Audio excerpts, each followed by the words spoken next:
This episode of the podcast is brought to you by our friends at SeatGeek. Let SeatGeek take the confusion out of your ticket buying experience. Instead of shopping at dozens of sites across the web, let SeatGeek do the work for you. Their app scans the entire internet for the best deals to find your favorite game, concert, or show and rates them on a scale from 0 to 10 to let you know if you're getting the best bang for your buck. A green dot marks great deals, yellow dot good deals, red dots not so good. Use promo code ACAA at checkout to receive $20 off your first purchase. That's promo code ACAA for $20 off your first purchase. So what are you waiting for? For SeatGeek, life's an event. We have the tickets. This episode is also brought to you by our friends at MyBookie. The NFL preseason kicks off on August 1st with the Hall of Fame game. And soon after that, we'll have regular season NFL and college football.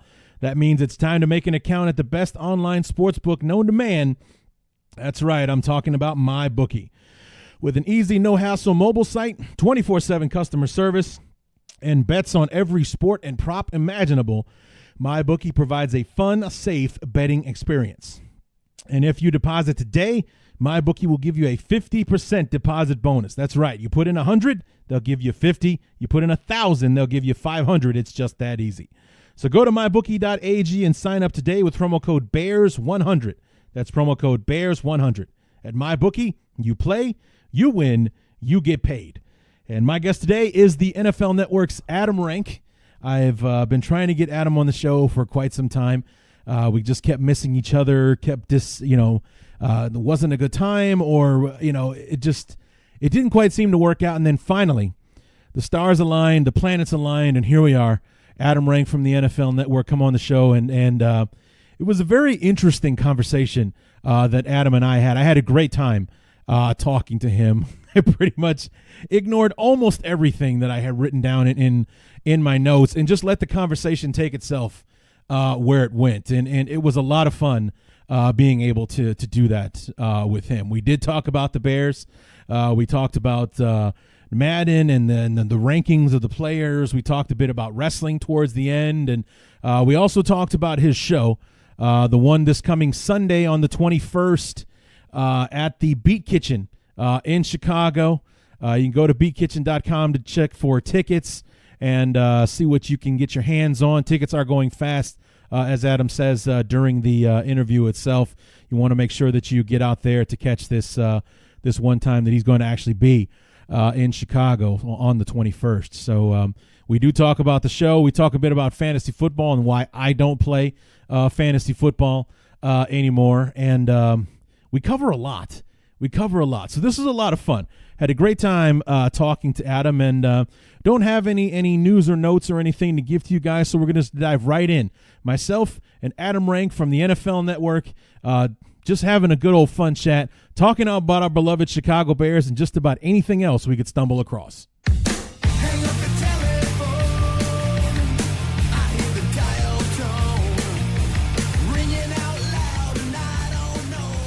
As the offseason finally comes to a close, we slowly but surely drag our way to training camp, then the preseason, and then this most anticipated 2019 Chicago Bear season. And to close up this offseason, I thought I'd have some special guests to talk about the Bears in various ways. And one of those special people I wanted to have on the show was none other than NFL Network's Adam Rank. Adam, welcome to the show, man. It's a long time coming. Oh, my gosh. Thank you so much. I know I've been begging long enough for you to finally give me an opportunity to come on. And you're like, fine, come on and do 5 minutes or something. But you know what? I have a feeling I'm going to stretch that a little bit. So I got to tell you, the pleasure is all mine. Adam, I'm feeling generous with my time tonight, so I think that I'll give you 6. Can you do 6? Okay. All right, let's work. In honor of Jay Cutler. There we go. Of course. Right. By the way, can I say one thing? Of course.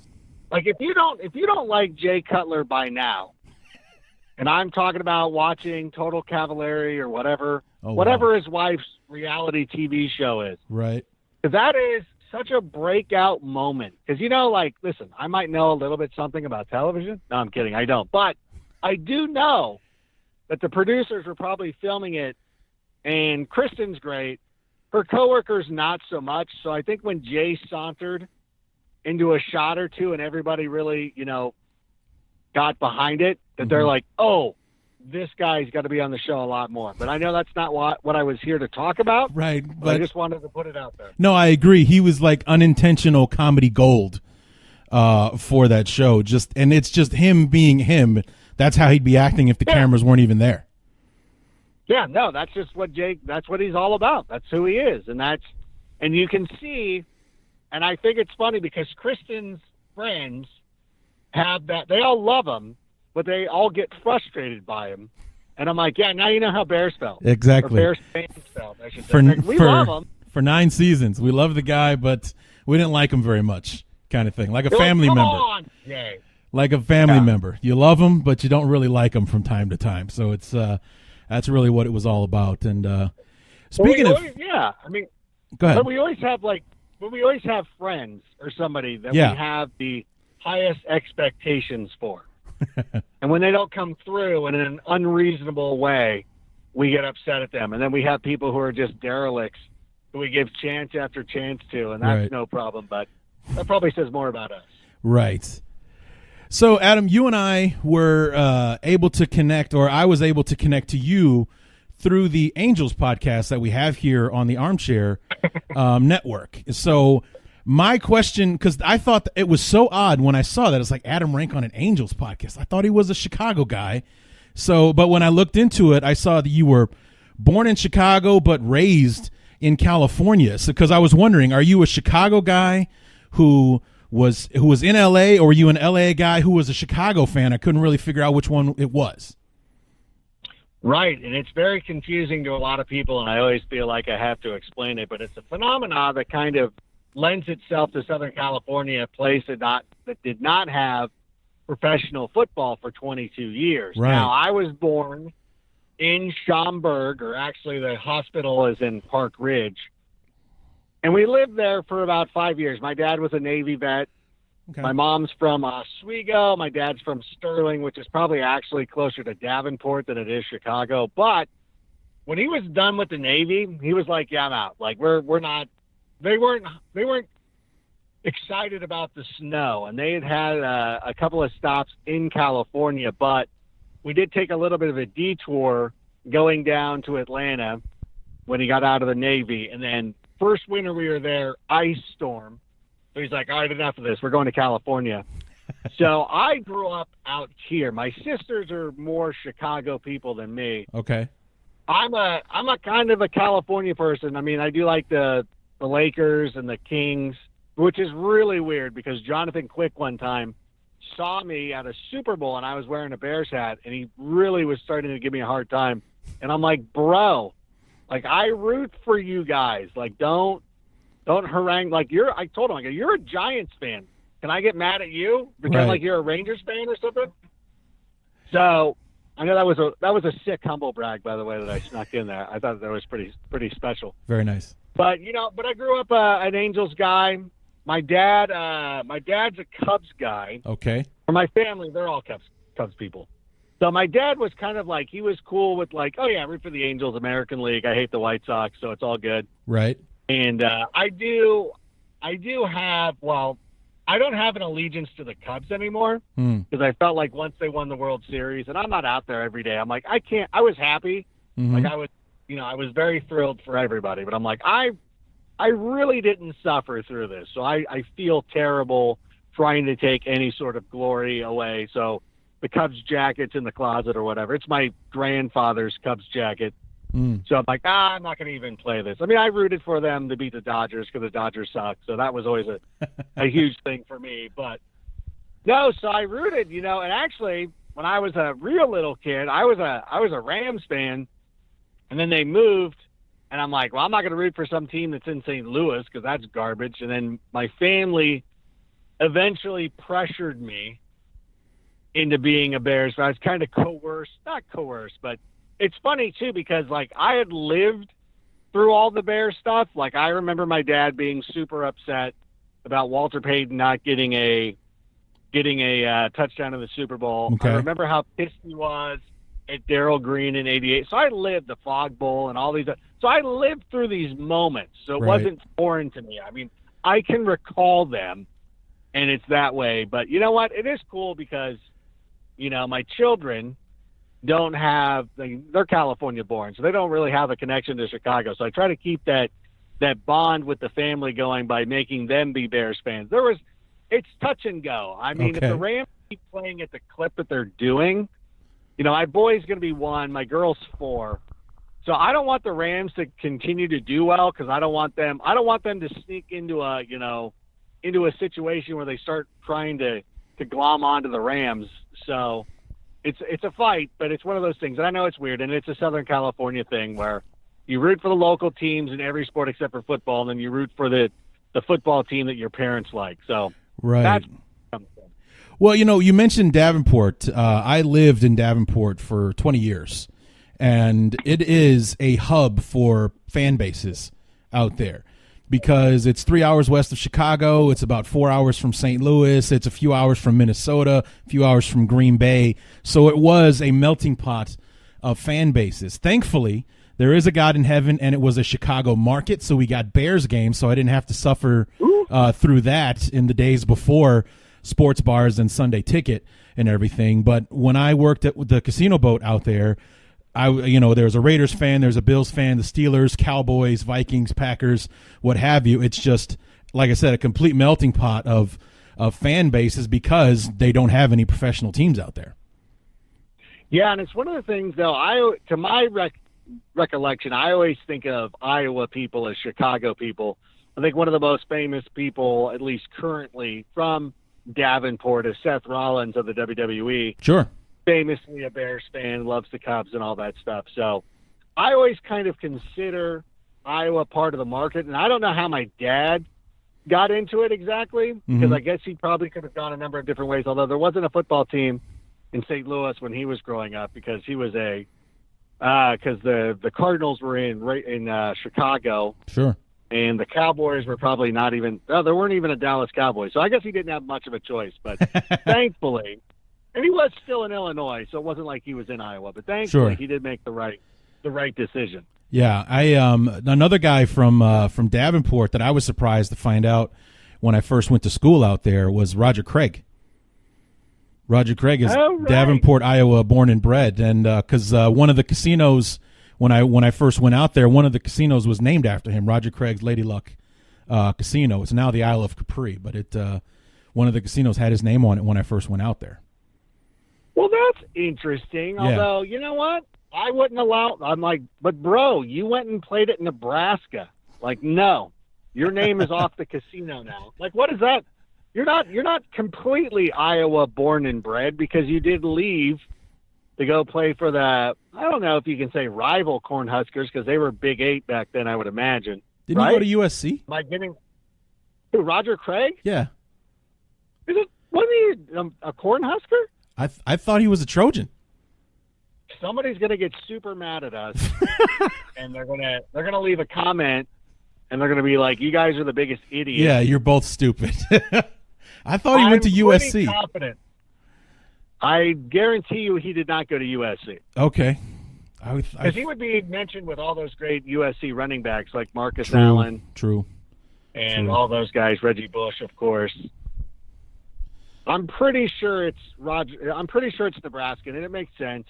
Kind of a Midwest guy, but it is kind of a slap in the face to leave the Hawkeyes and Hayden Fry to go play for Tom Osborne's Cornhuskers. Yeah. Even though Nebraska was a bigger program. Nope, you're right. Nebraska. You're right. Look Nebraska. at you. Nailed it. Huh? Nailed it. Rank knows some stuff.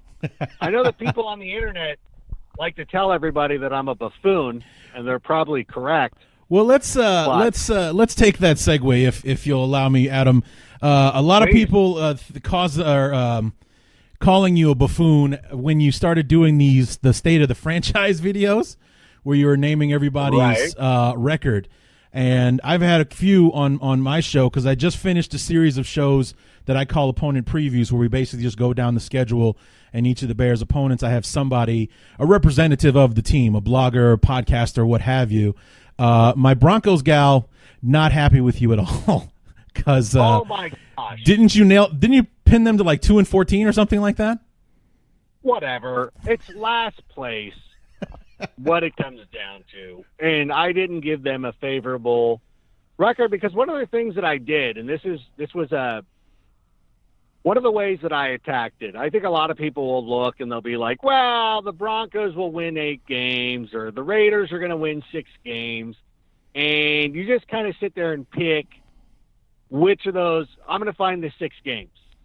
And you kind of work and reverse engineer it that way. But I didn't want to do it that way. And so I went through and we pulled up this program and we went through week to week. And you're like, okay, who's winning this game? This team or this team? And you're like, I'll take them. And I'll take them. And I wasn't really thinking about like, well, I need to give them more wins. I was like, who is the better team in this matchup? Now, I have spent 75,000 words writing state of the franchise pieces for NFL.com. So I've done my research. Mm-hmm. And I go, well, I think this team's better. I think I like this coaching staff better. I like this or I like that. And you got to a couple of them, and a couple of them were a surprise of teams that I like didn't hate what they did, right, or didn't hate their, certain parts of it. Like it was Tennessee kind of surprised me. I'm like, oh, I have kind of a bad mark on them. Washington kind of stood out because no matter how bad the Redskins are, they're never completely miserable. Mm-hmm. Like they always find a way to compete, and they're always closer. And Denver, of course, was one of them as well.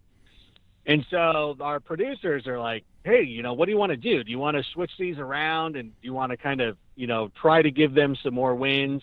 And I'm like, I don't want to do that because that's not how I feel. Mm-hmm. Like I could do it because it looks weird and it's like never in NFL history of this many teams finished with just 2 wins. And I'm like, but at the same time, like I that's how I feel. Like I don't want it to be something that I'm trying to concoct in a laboratory. I'm like, I'm sorry. I look at the Broncos schedule. I don't think that they're better than a lot of the teams that they're going to play. Now, obviously, I'm giving higher marks to the Raiders. I have more confidence in them. And, I think a team like the 49ers, you're in a tough spot playing in a division with the Rams and the Seahawks. Some of the NFC South teams are in a little bit of a pickle. I think the Viking fans they want to believe that their team is way better than they think they are. Like, bro, have you not watched what it's like? You're one of those, bro, like it's over. Like your mother's closed the window. It's time for you to go to bed. Like I'm sorry you spent that much money on Kirk Cousins, but it's not happening for you. Yeah. And so and it is one of those things like I will take the slings and arrows. Like if you want to sit there, like if the Broncos finish 6-10, and if you want to sit there and take a victory lap, and be like, well, we are 3 times better than what you thought. You're like, okay, fine, you can have that. But if they finish in last, well, then who was correct in that one? Right. And actually some kid on Instagram was like, oh, that would be a split. I'm like, well, that's basically what it is. I mean, it's harsh to see it, but I'm like, I'm not changing it. Like, I don't want to fake this. And I know a lot of, and you see it, you watch a lot of these people, like they're afraid. People are afraid to go out on a limb and be like, yeah, I don't think this team's going to be very good. Like, I think it's just not going to break well for them. I think, like, with a team like Tennessee or a team like, let's take Denver. Now, you got Vic Fangio, who we all love as defensive coordinator of the Bears. He's never been a head coach. Right. Like, why is that? Why has he never been a head coach? And now he's 60 years old in a game that's getting younger.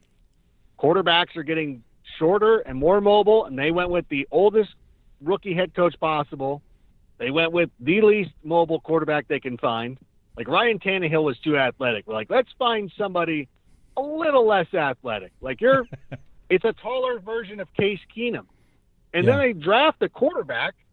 So what happens when this team starts to lose or when they can't move the ball or anything like that? Like those defensive teams, like people can always get into that and be like, well, the defense, but those defenses, if they're on the field for too long, it becomes frustrating. Like the Bears defense under the last year of John Fox was pretty good. I was just thinking. But it was so frustrating. Yeah, 2017 Bears, that their record ended up being worse. Mm-hmm. Yeah, I mean, that was something that we saw on a regular basis with the Bears. Like I still count that victory over Carolina to be a miracle with the Eddie Jackson, touchdowns were the difference in the game, but it's like Trubisky attempted 7 passes in that game. The offense was on the field for less than 40 snaps. The Panthers were on the field for almost 80, and somehow the defense held on to only 3 points, and we walked away with that game. It's like it was an absolute miracle that it turned out that way. And every other game in the season that was like that went the way that it should have, where the defense eventually broke down and the levee broke, and then the opponents would start to score against our offense, and we had nothing. No, totally. And there was no chance of ever coming back or doing anything like that. Right. So, I mean, if and somebody – a lot of teams – go ahead. No, but there's a lot of teams that are in that kind of situation where you look at, like, Tennessee. They've got to – they got to figure out what they got in Marcus Mariota. They brought in Ryan Tannehill because obviously they're worried about that. And the defense is good. Like, the defense is good. But now they've got a new offensive coordinator. They promoted Arthur Smith. Who knows what he's bringing? Like, it's cool that he's been there. He's been the one consistent force with Marcus Mariota, but he's never called a play in the league. So, sometimes these teams, like, it would have been fun just to pick everybody to go 8-8, maybe throw in a 7-9 for somebody, a 9-7 for somebody else, and try to play it safe that way. But the internet's always going to be mad at you no matter what, so you can't let that thing kind of sway you one way or the other, and you just got to do your thing. Yeah, because the internet is such a super cool place to share your opinions. I mean, we found that over time, right? Oh, totally. The best opinions come from the internet. Yes, so. Especially on Twitter. Twitter is a great place for that, too. So I found that people are getting meaner on Instagram, which is weird. Really? But it kind of sucks because it's the younger guys. Like, why are you so angry? You're fine. Like, go away.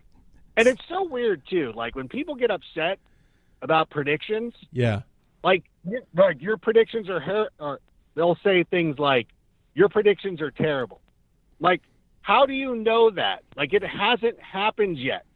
It's like calling up your local pizza place being like, hey, you got my order wrong. You're like, oh, really? When was this, sir? July 27th. Oh, of last year? No, in 2 weeks. Yeah. I'm just predicting that you're going to get it wrong.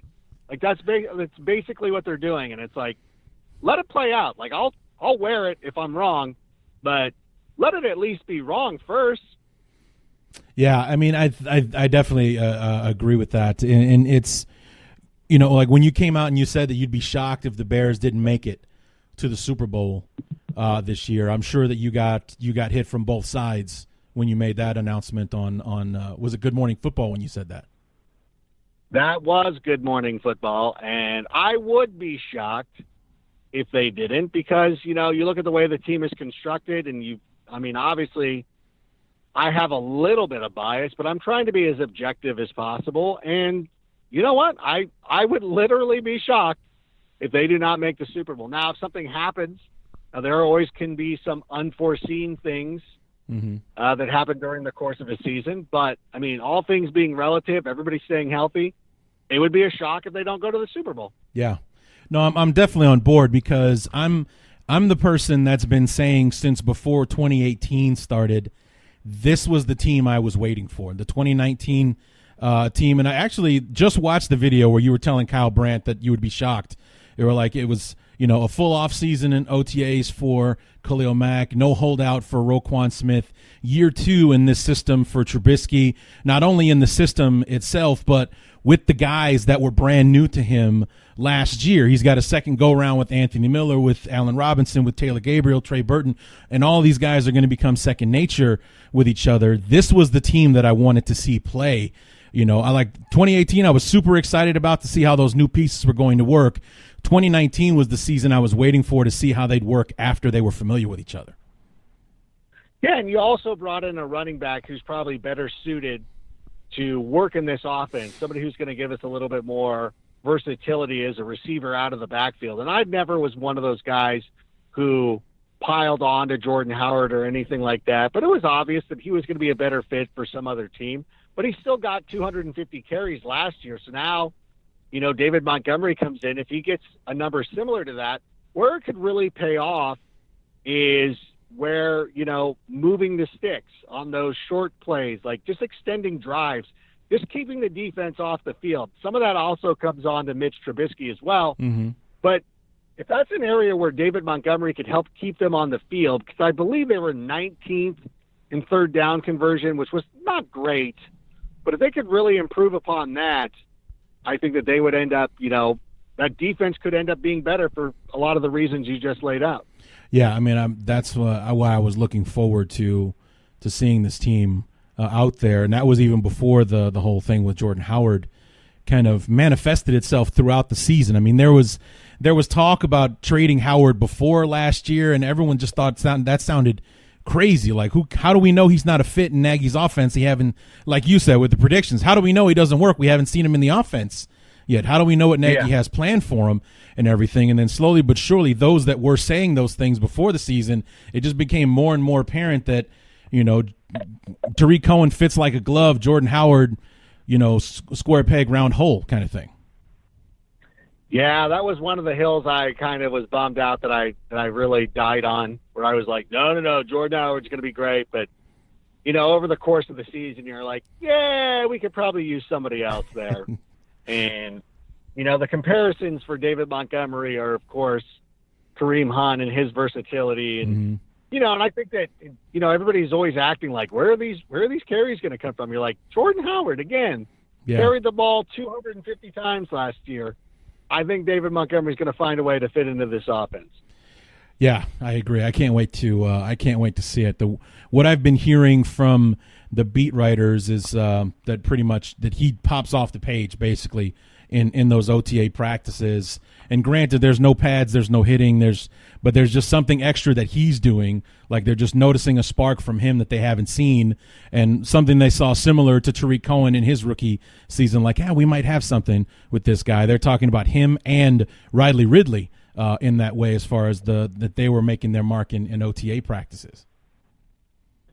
No, absolutely. I thought Riley Ridley was an absolute steal in the fourth round. And now it's not really a question of whether Mitch Trubisky has enough talent around him. I think that's been answered. This is one of the deepest offensive teams that I can think of for the Bears for quite some time. And really it's up to Mitch, and it's up to him to kind of work on some of the things that he struggled with over the last couple of years. And he needs to make that next step. And I believe that he can do it. I'm with you. I definitely believe that he can, because he doesn't seem to me to be the kind of guy that makes the same mistake twice, or at the very least learns from the mistakes that he's made. And you just don't see him stumble over it too much. And I just get the sense from what I hear, from the insiders and such, that I think he just cares too much to keep getting worse at this. Yeah, and there was a pretty good breakdown. I wish I could remember the guy's name. I was watching the video today on YouTube, but it's probably one that Bears fans have seen, where somebody was giving a pretty honest assessment about Mitch Trubisky and how frustrating he can be as a quarterback to some evaluators, because he makes some mistakes. You're like, what are you doing? You're leaving a lot of throws out there. And I think one of the examples was from the wild card game.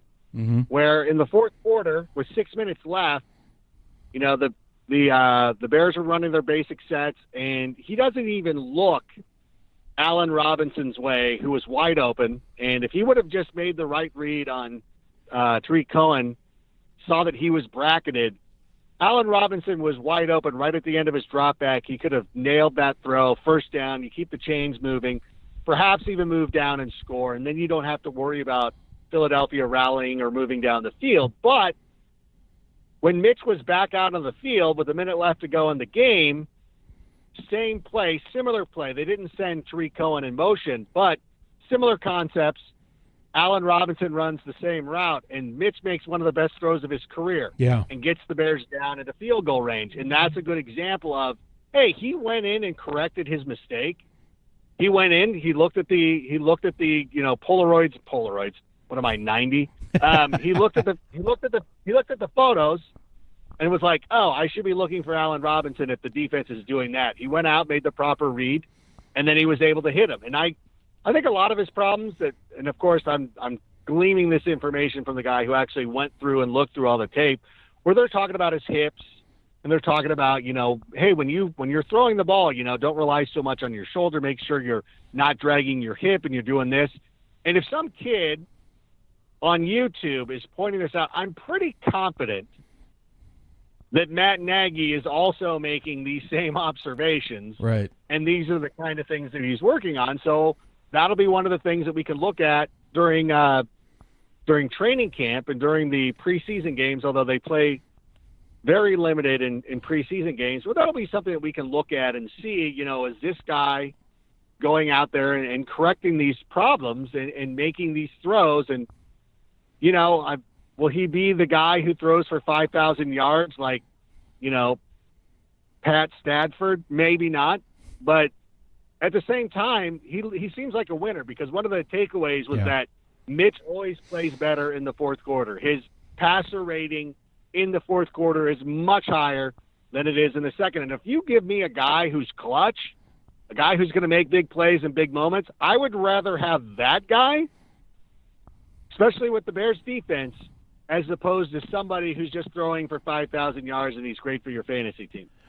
No, I definitely agree. It's Brett Coleman is his name, the guy that made the video. I've actually had him on the show before. He's a friend. So I apologize. Oh, not at all. I just I know Brett. So we and I'm actually trying to get him on the show to talk to him about that video and the one he made about Eddie Jackson, where he was making a case for Eddie Jackson to be defensive MVP of the league last year. Okay. I mean, talk about somebody who blazed the trail last year. Yeah.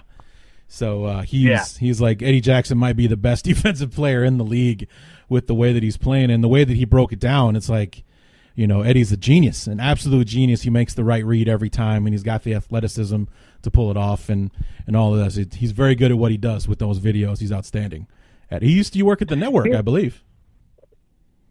Oh, is that right? Yeah, he did, actually. Well, then I apologize for being a jerk and I'm not trying to brush him off. No, I know. Like some nobody. I mean, I'm sorry if it came off that way. But my point is, like, I'm sure the coaching staff is on this, and hopefully that is one of the keys that they're working on.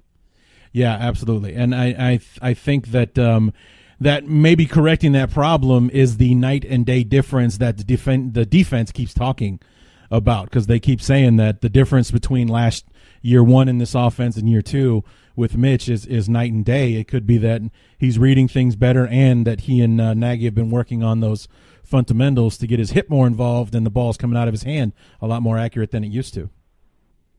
Yeah, and one of the things that's fair to point out too, and I agreed with the guys with his assessment. I wasn't triggered. I wasn't anything. I'm like, okay, this is all valuable information. But you also have to understand is that Mitch hasn't had a lot of experience playing quarterback. He was a one-year starter at North Carolina.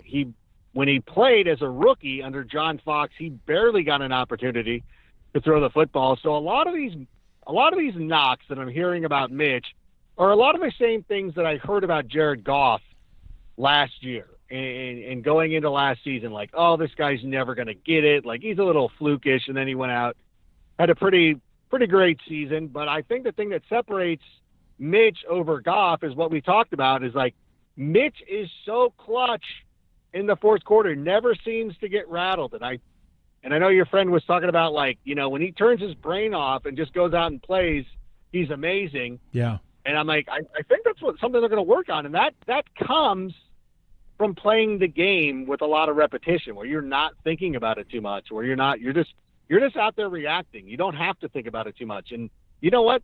Sometimes you're going to miss a read, and sometimes you're going to make a mistake. And, that's one of the things about breaking down film is like, we can really drill down and find it. Like I remember last year, was it the Patriots and the Steelers, and Tom Brady made an interception that was so inexcusable. Yeah.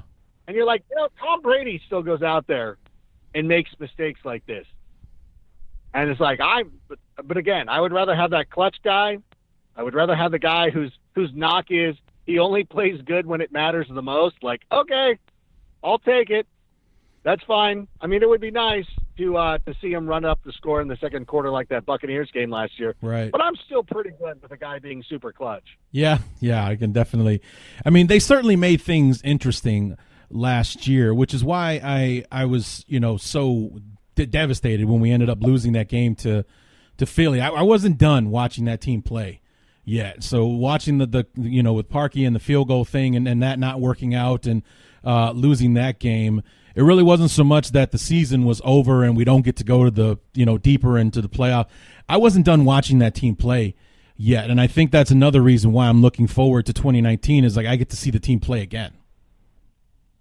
No, for sure. I mean, that was the thing. They were an entertaining team, and I even remember going into that game against Philadelphia, and I famously said, if they beat the Eagles, they're going to the Super Bowl because nobody's going to stand in their way. They're going to beat the Rams.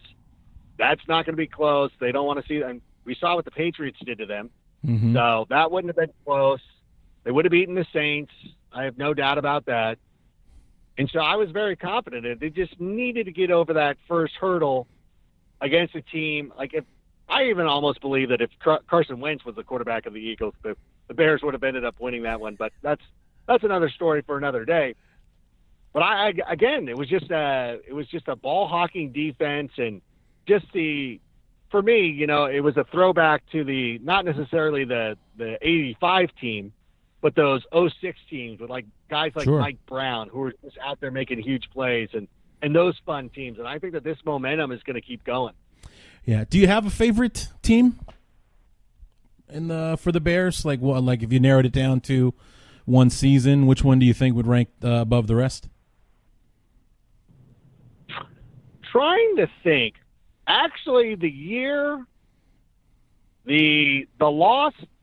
losing in New Orleans, I thought was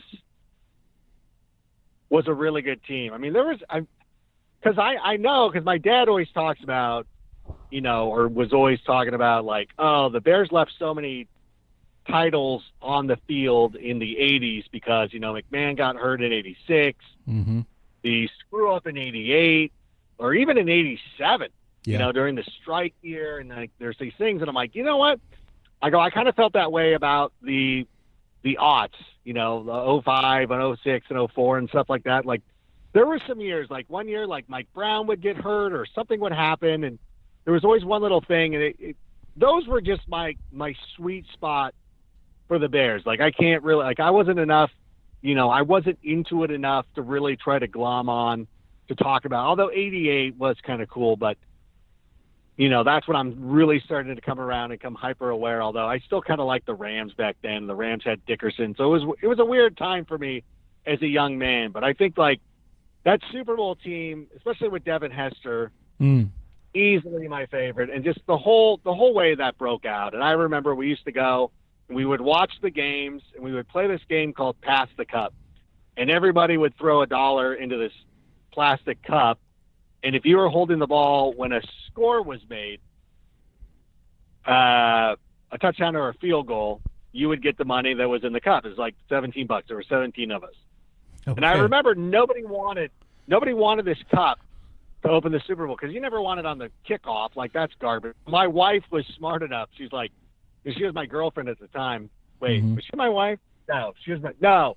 She went, no. Shame on you, Adam. No, whatever.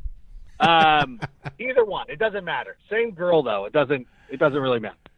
But she was like, you know what, I'll take that cup on the opening.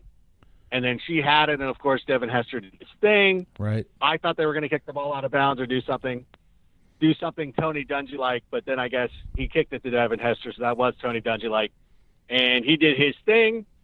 Thought that game was over.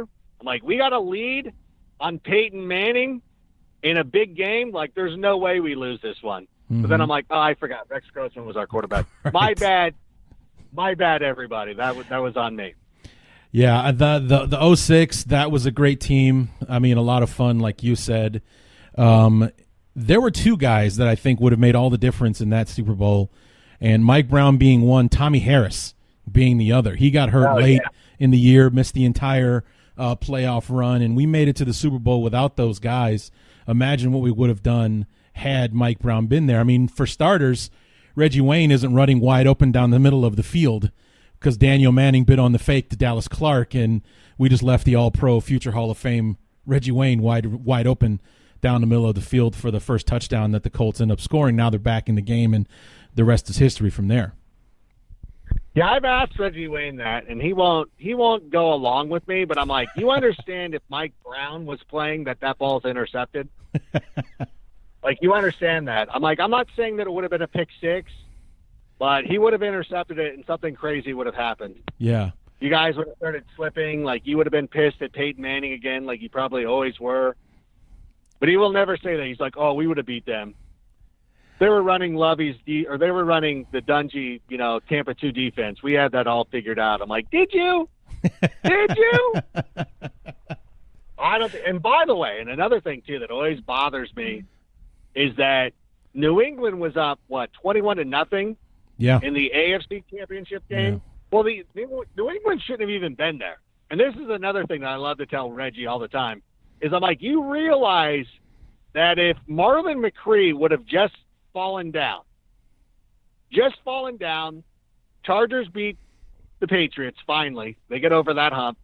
They would have beat you by 40. Like that, my prediction for that game would have been like Chargers 47. Peyton Manning throws like 2 touchdowns at the end. Okay, it would have been 30-something. Peyton would have thrown 2 touchdowns at the end. But the Chargers would have beat you by 50, and then the Bears would have beat the Chargers. Right. Actually, I don't know about that. Yeah, LaDainian might have been tough to stop in the rain. Yeah, I mean, I might be too far out over my skis on that one. I think they would have beat New England. I don't know. Actually, no, because I thought, honestly, legitimately, I thought the Colts. I'm like, oh, thank God. Thank God it's the Colts. Yeah. Playoff Peyton, here he comes. There's no way. Yeah. Yeah, we did it to ourselves. We shot ourselves in the foot for that one. Yeah. So, I mean, in it all the way to the end until that last touchdown where Grossman threw the pick six. We were in the game right up until that happened. So I was still convinced. I'm like, they score, and Peyton's got to go out there and do something heroic. That's not going to happen. Yeah. And I know that it seems like I'm bashing Peyton too much because I am. Is that right? So where does Peyton rank for you? I know it's off-brand for me, be making fun of Peyton Manning. But I just point out the facts. I'm sorry, I can't spin that narrative. I know, it was always funny to me, Peyton was like, I don't know who started that narrative. Oh, you know who started it? Pro Football Reference. When they listed your playoff statistics, they were the ones who started the narrative. Huh. But that's neither here nor there. I'm just a bitter Bears fan, apparently. Right. So where does Peyton rank all time for you? I don't know. Probably top 40 somewhere of quarterbacks. Top 40? You don't think he's a top 40 quarterback? Explain to me why he's not in the top 40. I think he's number 1. Okay. What's the conversation? Who's the best quarterback of all time? It's not Peyton Manning. It's not Tom Brady. It's Tom Brady. It's not. It really isn't. It really is. My argument is you could put Peyton on Brady's teams and still win those championships. You couldn't put Brady on the other team and win with him. Are you sure about that? I'm positive. Peyton Manning in those snowy conditions, he would have been an average quarterback. Peyton Manning with that offensive line blocking for him, having the time that Brady had to make those throws. If you go back and look at those AFC Championship games, he made a lot of those bad throws because Belichick's defense was kicking the crap out of that offensive line. Listen, that offensive line had guys like Jeff Saturday and quality players. You look at that Patriots offensive line, it's not like they were, world beaters. Logan Mankins got traded to Tampa Bay? Yeah. Never heard. That's the thing, is that they went over and they got, moved on to other teams, and they weren't anything great. I mean, Brady, I know it's, part of it, I get the system argument, but to me, Brady's making those throws. There are mistakes that Peyton makes in big moments that are just his fault. That's just the way that it is. And I understand, it wasn't like they were just losing to the Patriots every year. They were losing to the Chargers quite a bit as well. Yeah. They had some other things go their way. Pittsburgh was getting over on them. There were plenty of times and there were plenty of mistakes to go around. Peyton, come on. Do not do this. You want to go? You want to go Joe Montana? Yeah. Breeze? Sure. Breeze has at least done it for two different teams to show, like, I could go to another team and do it. Well, so did Manning. Did he? Denver and not when they won the Super Bowl, He but lost- in 2013. He lost the Super Bowl. Yeah, he did. When they asked him, there's the perfect example. When they asked Peyton Manning to go out and win a Super Bowl, what happened? Like, I remember standing there at MetLife Stadium. I was actually standing next to somebody from the KOA radio station. Peyton Manning backed up in his own end zone. And I said, the most Peyton Manning thing that could happen right now is for him to throw a pick six to open this Super Bowl. And then he lets the ball go over his head. I'm like, or that. I'm like, game over. Congratulations. He's not rallying this team. You could tell when he was walking into the stadium, you're like, there are a lot of places in this world he would rather be than right here, because this is not where he wants to be. Oh, and then Tom Brady comes up against that same defense and throws for like 900 yards against them the following year. Same defense. Oh, there's Tom Brady out there carving them up. Peyton Manning, did he even throw a touchdown? I mean, to his own team, not to the. I think he did throw Seahawks. one. I think he did throw one. Okay, I stand corrected then. Just one though. Yeah, it was. Just one. Yeah, that was not a pretty game. I'll give you that. He never won a Super. Like, Peyton never won a Super Bowl. He was on two teams that won Super Bowls, but he never won a Super Bowl. Tom Brady has won Super Bowls. Interesting. That's my. Okay. Well, speaking of rankings, you're a big Madden guy, and the headlines being made today with the Madden rankings coming out, and do you think that the players react to them? Like, do you find that they're often like the rankings themselves? Do you think that they're often too low or too high? Because there isn't a player in the league that's ever happy with his ranking. I think Khalil Mack's got to be happy with his ranking Sure. in 99. Yeah. I'm sure he's cool with that. Like, he's going to probably walk up to Mitch and be like, what are you talking about? Like, I think they're spot on. I love what these Madden people are doing. They know exactly how to evaluate talent. Who would question them? Right. But every player thinks that he's rated too low because these players have a different life than us. Mm-hmm. Like, we've gone through life with people being pretty honest with us, telling us that we suck when we do, and you're not very good, and this or that. I remember a minor league manager one time telling me that I didn't look good in a baseball uniform, and if I could get off the field, he'd appreciate it. You're like, okay, that's fair. These guys have been, heroes since birth. Obviously, the best athlete in their elementary school, junior high, high school, all that stuff. Mm-hmm. So when somebody comes out and they're like, yeah, you might not be as good as this person, they're like, what? This never has happened to me before. This is outrageous. So, and I understand everybody's having a lot of fun with the Mitch Trubisky ranking. Yeah. But to me, it was the perfect ranking because Mitch Trubisky is Madden rating 75. Kyle Long wears 75 like his dad, Howie. Right. Who played for the Raiders, who were coached by John Madden. The Raiders won a Super Bowl in New Orleans. The Bears won Super Bowl 20 in New Orleans. Hence, Bears are going to the Super Bowl. Boom. Done. Wow. That was impressive. I like that. I'll take it for sure. If that is the end result and that's the logic that got us there, I'll take it. I see them working. Have you heard about like the numerology surrounding this season for the Bears? I mean, obviously it's 100 seasons for the Bears, but it's been 34 years since we last went to a Super Bowl, and of course 34 has huge significance for Chicago. The day of the Super Bowl is Papa Bear Hallis's birthday. Right. So it's like it's written in the stars that this is supposed to be our year. It's our 100th celebration, 34 years since we last won the title. The game itself is taking place on Papa Bear's birthday. The only thing that would have been more poetic if it was actually being played in New Orleans, but instead it's going back to the scene of our last Super Bowl appearance in Miami to right that wrong.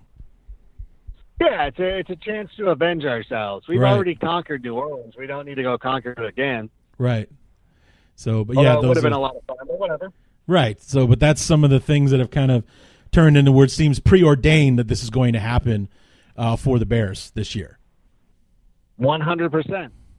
I'm with you. So did you get a chance to look at the top 100 Bears list when it came out last month?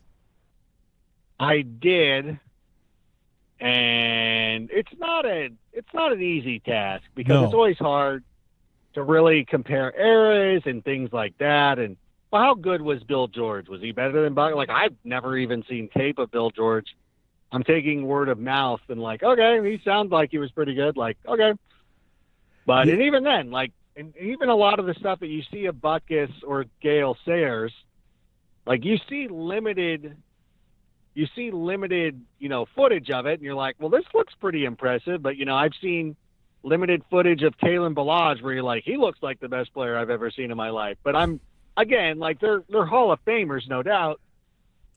But it's like, it's kind of hard to judge these things. I'm always going to be more biased. Like I'm always, my dad's going to sit there and tell me that Mike Singletary is the best linebacker ever. And I'm like, bro, it was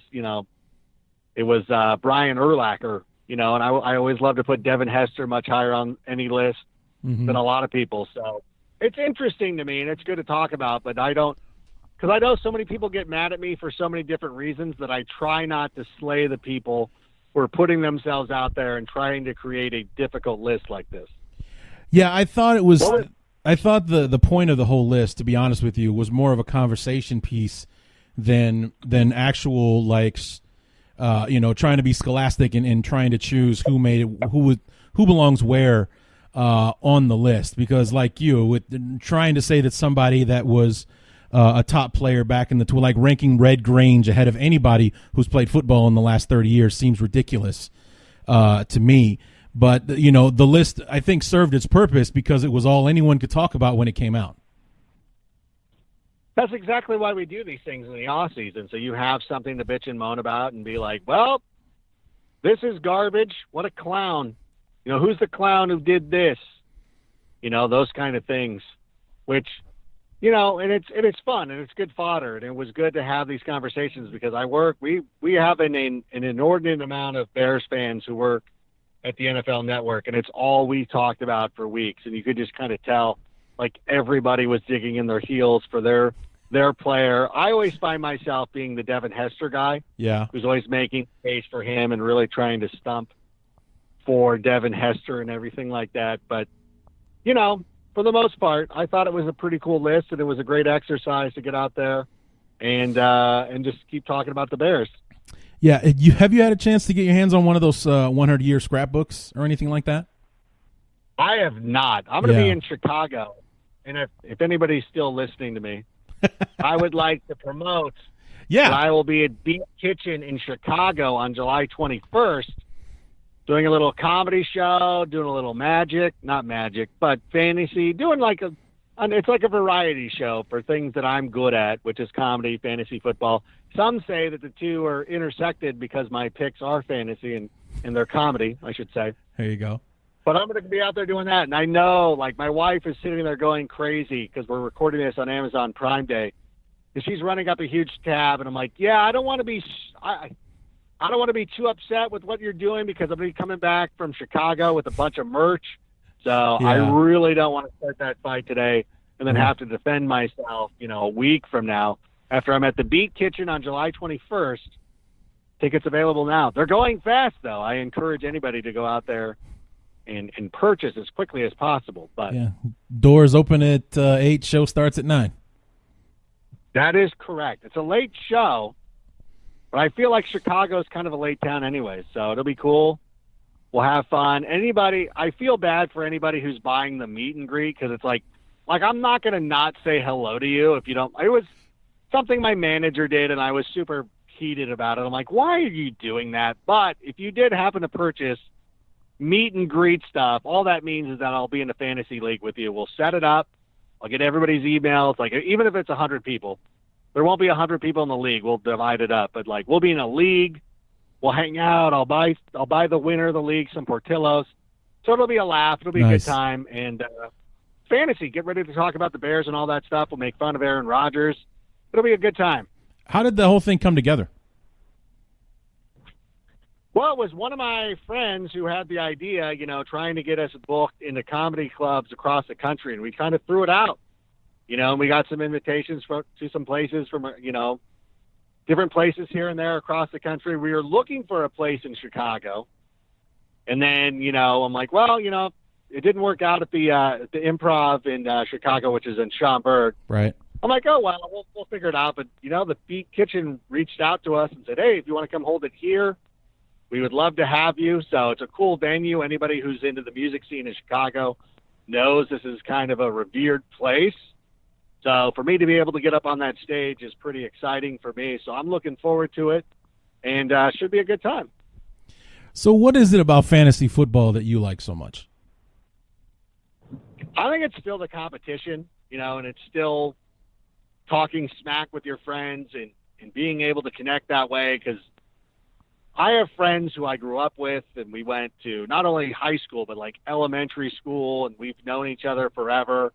And one of the things we get together for at least once a year is our fantasy football draft. And, it's just one of those things that it's kind of fun, and you try to determine how much, because it is really frustrating at times, especially when, you're trying to predict human beings playing a game that's, unpredictable.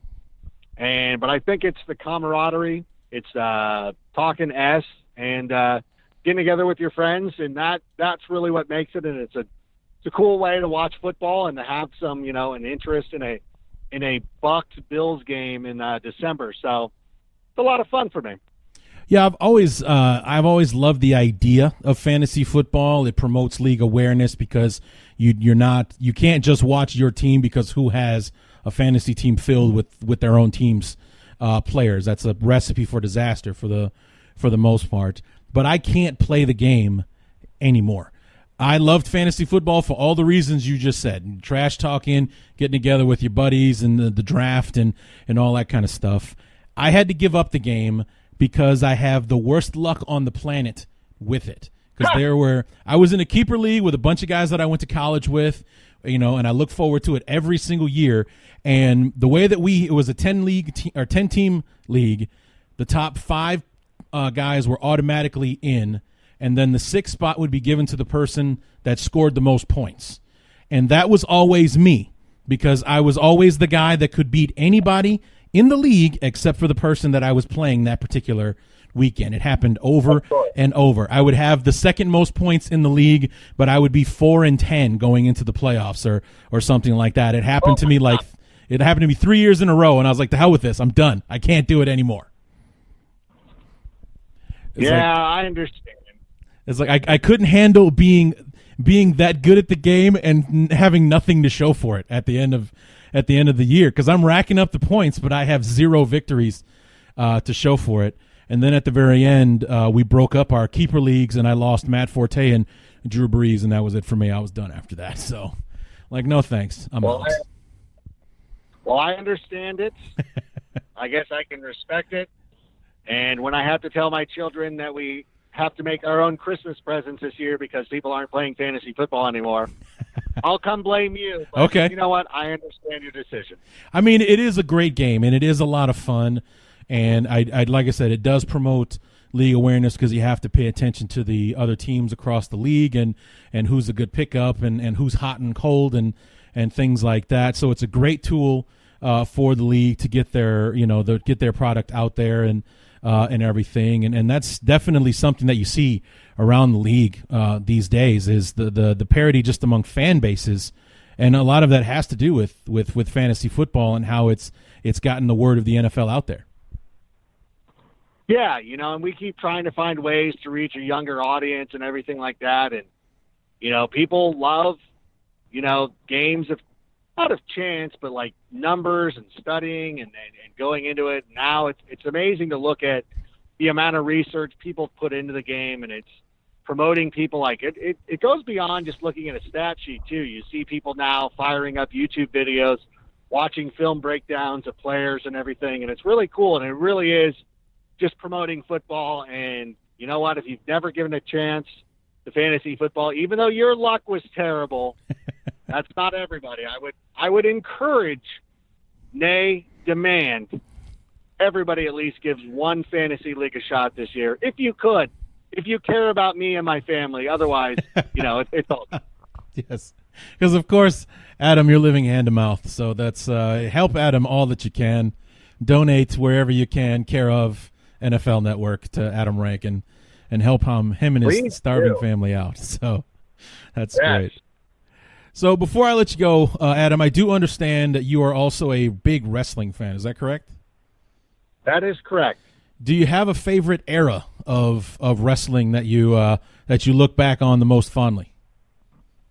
Oh, of course, it's going to be the Attitude Era, Sure. the Monday Night Wars.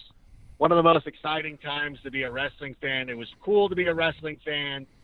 It was, you didn't look like such a huge dork running around in an NWO shirt or an Austin 316. And I remember, watching Monday Night Raw and Monday Nitro and just sitting there and absorbing it and just loving every second of it and trying to go back and forth. And, this is back before DVRs were a thing, and you'd have a VHS tape, and you would tape one. Like, do I tape one and just watch it, or do I try? I always felt myself as a perfect kind of maestro, where I could go back and forth and not miss any of the key moments, and still be able to absorb everything, and go into school the next day and sitting there with your buddies and be like, oh my God, can you believe that happened? And I can't believe Sting turned on him and all these things. But and it was before, the internet, before you knew everything that was going on. So it was, Right. you just couldn't wait to see what was happening next. So to me, that'll probably never be duplicated, even though it's a lot of fun right now. And it's a lot of fun to watch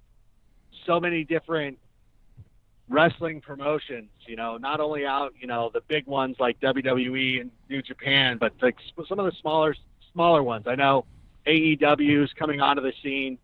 Tony Khan, the owner of the Jags, has put together a pretty fine wrestling organization, and it's exciting to see that come about. So this is actually another good time to be a wrestling fan, and but man, it's still gonna be tough to top the Monday Night Wars.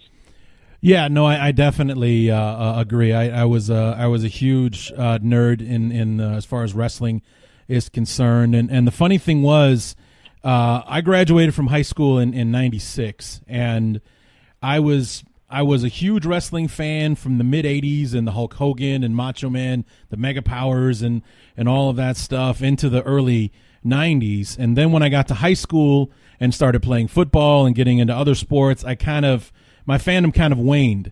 And then once I got into college, I remember I was going over to my dad's house one night. He worked second shift at the time, and he asked me, hey, do me a favor. If you're going to be at the house, I'm recording wrestling. Why don't you record it and cut the commercials out?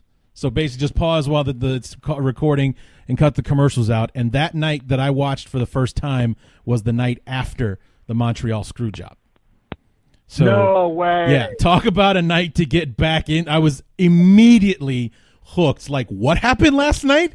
And watching everything that unfolded and what they talked about and how it all went down. I wasn't watching the NWO. I wasn't watching Nitro. I wasn't watching anything. But I went over to my dad's place that one night. He asked me to record that episode of Raw, and I was hooked from that night on. I never missed an episode until about 2003. It was must-see TV for me. Oh, wow. What an amazing night. Brett screwed Brett and all that stuff. Yeah, Incredible. that was bananas watching that whole thing unfold. So how far back do you go with wrestling?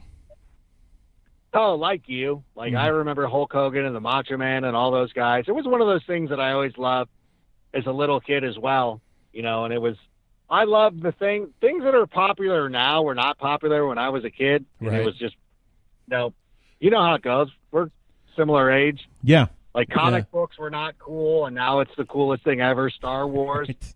I remember this girl named Denise came over to my house, and she was like, hey, what are you watching? And I was stoked because I had Empire on VHS that I was watching. I'm like, I'm watching Empire Strikes Back. She's like, yeah, I got to go. And I'm like, yeah, okay, whatever.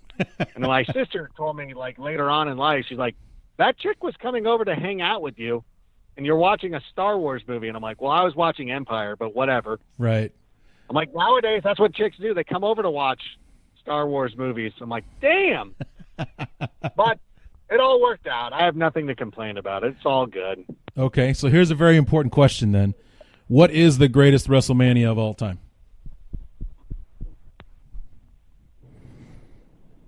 You know what? Because I was there You were there. and Okay. I was really close to the action, I loved WrestleMania 30. Wow. Being down in New Orleans. Okay. New Orleans is such a great town. It was really one of the things where the fans made an actual difference. Dave Bautista wanted to come back. They were going to give him one WrestleMania run and let him do his thing and go back and go make movies. And the fans just said, nope, we're going to make Daniel Bryan the unified champion. We're going to put him over. And even though it was predictable, you knew what was going to happen. It was awesome. It was awesome to be in the building. It was so much fun. And plus, it was also the night that the Undertaker's streak was blown, and you're like, because you just didn't know. Like, I was sitting down. I was 5 rows from the ring, and I remember looking at Justin Roberts, who was sitting there like he didn't know if he was supposed to ring the bell or not. Like, he thought that maybe the referee made a mistake. He didn't know. Like, people were legit confused. Oh, I was too. And didn't know what was going on. It was like, oh, the ref messed up. But no, that was the way it was supposed to be. When that 21-1 showed up on the scoreboard, you're like, holy Lord. Yeah. This was it. They let Brock Lesnar beat this streak. That was a good one. I definitely like that one. And I have a similar bias as far as ranking the one that I attended pretty high. I was at WrestleMania 22 in Chicago. I was able to go to that one. The last one that was actually held in an arena. They've all been in stadiums and football stadiums and stuff like that since then, because 23 was in the Ford Field, and then they've been in those 90,000 seaters ever since. This was the last one. It's like a whopping crowd of about 17,000 at WrestleMania that night, and that was the night that Triple H was wrestling Cena, and the crowd turned on Cena, which I was in love with because I hated John Cena. Rey Mysterio beat. Go ahead. No, CM Punk was one of his henchmen. He was, yes. He was one of the guys with Tommy guns and stuff like that. Yeah. Yeah. So, but I mean, that was an amazing card. It was. I was disappointed that Taker's match that night was with Mark Henry, because that was kind of like a casket match. I wasn't really happy with that one. But that was the night that Foley and Edge had that crazy Extreme Rules match. That's the night that Ric Flair was in the Money in the Bank, and he did the suplex off the top of the ladder in the middle of the ring. Shelton Benjamin is using the ring as a catapult to shoot himself outside the ring onto crowd. I mean, it was an amazing event. But the correct answer, Adam, we're both wrong. It's not 22. It's not 30. A correct answer, of course, is 17. The Rock in Austin, in Houston, in the Astrodome, and like top to bottom, it was probably the best card of all time. Yeah, probably. All right. So, but you're still a big fan now? Yeah, I still watch it. I'm huge into it. We're doing a thing. The NFL Fantasy digital show this year is going to be a little bit different. We're going to be playing a thing called Fantasy League One. And the whole digital show is going to be about our league, and we're going to have some celebrity participants. Now, I can't say who it's going to be, but there are going to be a wrestler. There's going to be a wrestler in it, and perhaps his significant other. I can't say who it is.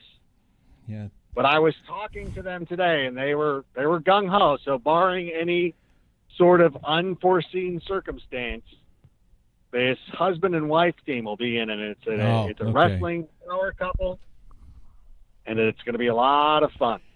I can't say who it is. Husband and wife kind of took out the guest that I have, but I mean, I think I know who you're talking about. But husband and wife, you lost me. I don't think that you do, but it's okay. I'll tell you off the air. Okay. All right. Okay. So, Adam, before I let you go, this it's been great talking to you, having you on the show and everything. And you think the Bears are going to be 13-3 this year, according to your State of the Franchise video or your column, I should say, as well. Yeah. So let's talk about. I mean, I've fantasized about what this what the start of the America's Game documentary is going to look like a year from now. And my thought is that it will begin where 2018 ended. Like, that seems to be like the pattern or the theme that you see with these America's Games. Like, you see where this team kind of hit rock bottom and how they overcame it to become the best in the world, and they won a championship and all that kind of stuff. Who would you pick to narrate the America's Game for the Bears for 2019? Jeremy Piven. Really? Okay. I like it. Jeremy Piven. You know, he and I went to the same high school. Is that right? Yeah, not the same time, obviously, but myself, Jeremy Piven, John Cusack, they all went to Evanston Township High School. Oh, how cool. Yeah. Just a little something I thought I might throw at you. Also, Emery Moorhead went to Evanston. Well, who would be your pick? Jeremy Piven, that's a solid choice. I'm trying to think. You know, it's not so much even somebody connected to Chicago, but I always liked Alec Baldwin when the ones that he's done. I thought he did pretty well. I forget who did the 85. See, it might have been Alec Baldwin. I'm not sure, but I thought that was thought it was interesting that he did that kind of thing. And of course, Liev Schreiber he's hooked into HBO, so we can't get him. So that's too bad. No, yeah, he can't do it. So, Adam, thanks so much for coming on, man. It's been great having you on, and look forward to having you on again in the future sometime. No, that'd be amazing. Thank you so much for having me on. Glad we were finally able to link up, and yeah, for sure. Let's do it again real soon. So, one more time before we let you go, let's get the info on the Chicago show. I am going to be at the Beat Kitchen in Chicago, July 21st. Tickets are on sale now. Show starts at 9 p.m. Doors open at 8. I'll probably be, milling around the bar all day. I don't do it before the show. That's not my thing. I don't go up there loaded or anything like that. But I'll be hanging out after the show as well. And we can hang out. The bar's open till 2, so we'll probably be there all night. And come out and have a good time, talk some Bears. And even if you can't make it to the show, still come by that night. Like, I know if you're like, people work late or whatever, they're like, it's 11 o'clock. Should I still go? Yeah, still go. Still show up. I'll probably be there. So anyways, I look forward to seeing everybody there. And again, thank you very much for having me on. Not a problem. Where are your other shows? Do you have? I know you have others after. Where else are you going to be? We're going to be in Cleveland, Denver, Kansas City, and then a lot of California dates: San Jose, Oxnard, Ontario, Irvine, Burbank, and then one last show in Las Vegas before the season starts. Nice. Vegas. Not a bad way to finish it. How nuts do you think the draft is going to be in Vegas next year? Oh, it's going to be incredible. I can't wait for it. I'm already booking my room. Like, even if they don't send me to work, I still just want to be out there. So now I'm just kind of lurking. Yeah. Looking and seeing, what time picking out the best dates and just firing in on my reservation right now. Yeah. Locking that in. I mean, it's amazing how much the draft has grown in just the last few years since it left Radio City.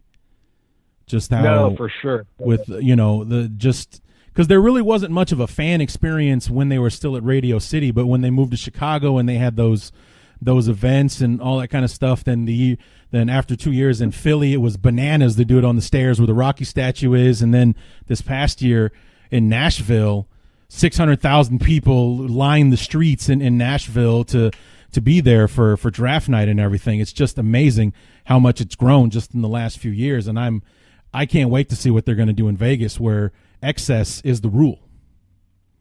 Yeah, it's going to be pretty incredible. I can't wait. I'm curious to even know where they're going to put it, but I'm sure they've got something up their sleeves. And man, there's so many opportunities I can think of. There's so many. I have like thoughts like I would do it here. I would use this facility. I would do this. I would do it here. But you know what? They'll figure that stuff out, and it'll be amazing because the NFL always does great with the events. And like you said, Las Vegas never misses.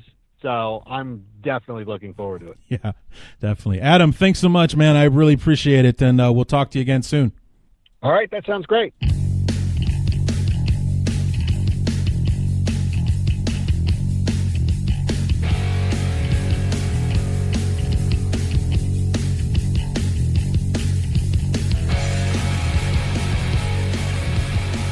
Remember, guys, promo code ACAA for $20 off your first purchase at SeatGeek. Oh, wait. Yeah, ACAA is SeatGeek. Bears 100. I got them mixed up. ACAA is SeatGeek. $20 off your first purchase there. Bears 100 for your 50% deposit bonus at MyBookie. So want to thank Adam Rank for coming on the show.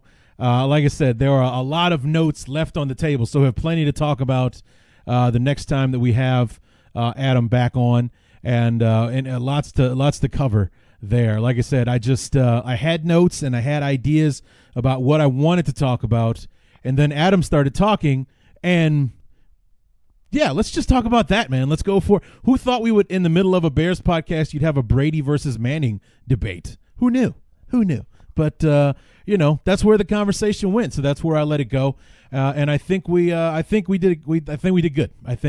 I had a lot of fun talking to him, and I look forward to doing it again sometime soon in the future. Really look forward to that. So thank him again for coming back on the show. And if you're interested, if you're in the Chicago area or if you're anywhere close to Chicago, he does have the Fantasy Meets Reality comedy tour show on Sunday the 21st at the Beat Kitchen in Chicago. You can go to beatkitchen.com for tickets, or just search Fantasy Meets Reality. Tons of stuff came up when I Googled that earlier today. So, but doors open at 8, show starts at 9, and you heard Adam say there at the end, even if you can't make the show, come and hang out afterwards because he'll still be there. So if you just want to meet Adam Rank, head on down to the Beat Kitchen on Sunday the 21st and say what's up. Tell him I sent you. That would be cool if you passed the message along. Yeah, a bunch of people said they were there because you told them to show up. So, yeah, let's do that for me. Let's make me look like a big shot. How about that? You guys go and talk to him and tell him I sent you. So, anyway, again, thanks to him for coming on the show. I had a really great time talking to him. Up next in this little series of interviews that we're going to do before we kick off this 2019 preseason with the Bears and the Panthers on August the 8th. Still got a few weeks before we can get there. The next interview is the one I am definitely looking forward to. All due respect to Adam Rank and the conversation that we had. The one that is coming up next is the one that I'm most looking forward to, with Coach Don Patterson, former head coach at Western Illinois University, my alma mater. He was there when I was there, and that's how I know Coach P. He was also a assistant to Hayden Fry for almost 20 years, if not exactly 20 years, I think, at the University of Iowa. So we'll talk about his time there under a legendary coach, not to mention the coaching tree under Hayden Fry and all the other coaches that he got to work with while he was on the staff at Iowa. And then the cherry on top will be one of his final coaching stops after leaving Western Illinois. He just so happened to be on the coaching staff at the same time that Khalil Mack was at the University of Buffalo. So he'll have a story or two about Khalil to share with us as well. So come for the Khalil Mack stories. Stay for the conversation with one of the best people I've ever met in Coach Don Patterson. That will be next week. I think I'm going to drop that one next Tuesday as well on the 29th. No, the 24th. What am I saying? 23rd. Jesus Christ. I'm sorry. Today's the 15th, so a week from today would be the 22nd. Tuesday would be the 23rd. Now that I've got my head screwed on straight. Next Tuesday, the 23rd, is when the Coach Patterson interview will drop. And then after that, we're going to have Emory Moorhead on to talk to us about training camp. So, yeah, that'll be great. That episode will actually come out at the end of the week on Friday, the 25th, so I won't make you wait a whole week to hear that one. But I'll drop it on Friday when the Bears are actually in camp. The veterans report on the 25th, and I believe their first practice is on Friday, the 26th. The rookies report a week from today on the 22nd. So even after, when the Coach Patterson episode drops, the rookies will be in there getting acclimated to life in Bourbonnais. The veterans will show up on Thursday, the 25th, and I believe the first joint practice with the whole team is on Friday, the 26th. So we'll have the Emory Moorhead show drop on the 26th, that Friday. And then the week after that will be Carolina Teague from ESPN in San Antonio to probably have an Adam Rank-style conversation with her as well. Have some idea about where I want that talk to go, but then we'll let Carolina start talking and we'll see where it goes, kind of thing. I'm really going to be flying without a net there, so we'll see how that goes. And I might have one more. Before, like, the week before the Bears play Carolina, because the Bears don't play until Thursday on the 8th. So I might have something between the Carolina Teague episode and the first preseason review episode after the Panthers game. So we'll see if I can swing that. But those are the 4 that are locked in for now, and that's when you can expect to see them drop. So anyway, I think that is going to do it. So come back next week for Coach Don Patterson and our conversation about many, many things, including our beloved Khalil Mack and what he was like during his time at the University of Buffalo. And until then, my name is Larry D, and this has been Bears Talk Underground.